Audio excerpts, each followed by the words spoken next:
What's going on, guys? Welcome in. Beer's Daily Fantasy Six Pack. I am Beer. This is the Fantasy Bar. And what do we do here in the Fantasy Bar? We hand out fantasy picks, kind of like your bar at home. Except we're not drinking here. We're soaking in fantasy goodness. Hopefully, Fantasy Bar's helping you win some money. But let's move on to Week 7 here. An interesting slate of games here.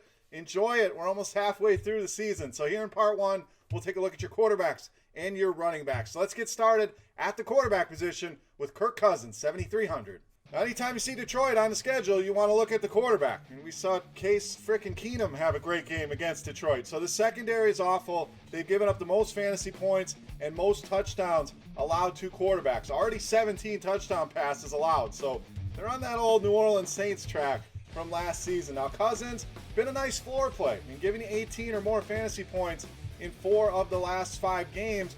Hasn't been below 12 in any game. So 12 not great, but the 18 we'll take at 7,300, no doubt about it. A guy a lot of people like to play at home, but here in Detroit, little homecoming narrative for him as well. You know, played at Michigan State, went to high school in Michigan, so gonna have plenty of family and friends in the stands. That only adds to my love to Kirk Cousins, but the matchup does not get any better than this. The price is right. Nice value this week on Kirk Cousins. All right, next pick. We're only going to go up $100 here. We're going to go with Blake Bortles, 7,400. Now, Bortles definitely been a disappointment so far this season, but I like this matchup as well. We talk about the Lions secondary. The Raiders, not much better. 319 yards and 2 touchdowns allowed on average to the quarterback position. And what I like about Bortles is he gives you that ceiling. We've seen a couple games into the 20s, 25 in one of his games, so we know he can put those big ceiling games together, which really helps your GPP lineups. And against the Raiders secondary, with great weapons around him, I don't see a reason not to play Blake Bortles. Nice Vegas total here, 49. Close spread here, Jacksonville by 1. So it's going to be a back and forth game. Both teams projected to score a bunch of points in this one. But I'll take the home team here. Give me some Blake Bortles in the mid-range at 7,400. Right to the high end and roll, Matt Ryan, 8,700.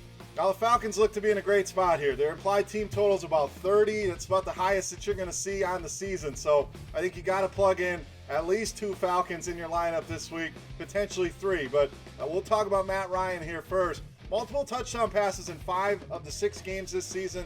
Coming into the year, I was down on Matt Ryan. Didn't expect this. And the Atlanta offense has shown they're for real. When you go into Denver and win, when you go to Seattle and almost win, Matt Ryan's been putting up numbers no matter the environment. Now gets to come back home against the San Diego team that's really struggled against the pass. Rated 24th this season against the passing game. So I expect some fireworks. I expect them to come close or exceed this Vegas team totals. I don't see a reason to avoid Matt Ryan here. There's other guys in the high end that people are going to look to roster. Don't worry about the ownership levels. Just get some Falcons in your lineup, starting with Matt Ryan.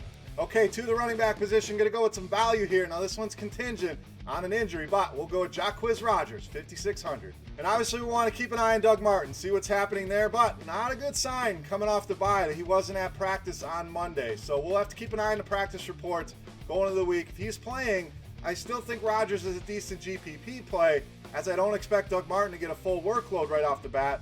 If he is out, I really love Jacquizz Rodgers, even in cash games. I think he becomes the premier value play on the slate. We saw him carry the load in that game against a good defense in Carolina. At least we thought they were good. Still a pretty good run D. San Francisco does not qualify as a good run D. 174 rushing yards allowed per game by this team. We've seen week after week stud running backs trample this team. No, I am not calling Jacquizz Rodgers a stud running back. Let's make that clear. But saw 35 touches in that last start. I don't expect him to get to that level, but Dirk Cutter obviously very, very comfortable with Jacquizz Rodgers. So a 20 touchback against the worst run D in the league at just 5,600. Add up the math, all makes sense. Get some Jacquizz Rodgers. Okay, back to the Falcons. Going to roll with Devontae Freeman, 7,500. I mentioned love Atlanta this week, so I don't even mind the Ryan to Freeman stack. You know, he catches passes out of the backfield. Kevin Coleman is not the pass-catching running back. They kind of share all these duties. But what I've noticed, Freeman has become the primary back here. You see the touch count. Freeman 41, Coleman 16 over the last couple games. So Freeman has become more of that workhorse back. He will catch some passes. Pretty much gives you 2, 3, 4 catches a week, plus all the touches. And San Diego really struggling with the pass-catching running backs. One of the worst teams in the league, allowing a lot of receptions, a lot of yards to running backs out of the backfield. We know Atlanta loves to use their backs in that capacity. Again, huge team total here, Very favorable game script for a guy like Devontae Freeman. If they can get ahead, he's going to be the guy pounding the rock. And 7,500, nice fair price for him this week against San Diego.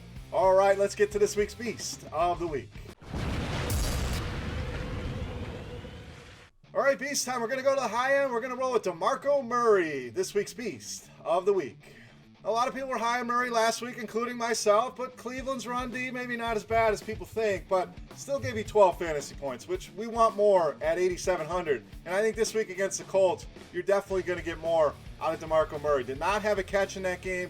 We saw before that the guy racking up catches left and right. 24 receptions in the 5 games prior to that. So I expect him to get back in the 4 to 5 reception area. We know he's going to get anywhere around 20 carries in this game. And we know the Colts absolutely terrible against the running back position. Second most fantasy points allowed to the position. We saw Lamar Miller get off the schneid last week. I think DeMarco Murray maybe disappointed some people last week, so they may jump off ship.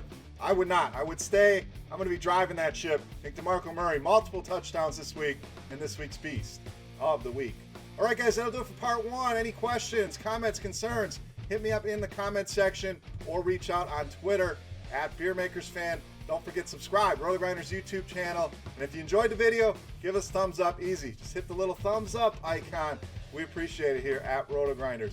Part 2 will be coming up. We'll be talking wide receivers and tight ends. DraftKings 6-pack will drop on Friday. NBA right around the corner, so we'll get to that next week. So lots of stuff going on here, but best of luck this week in week 7. We'll see you back here for part 2, guys. Good luck.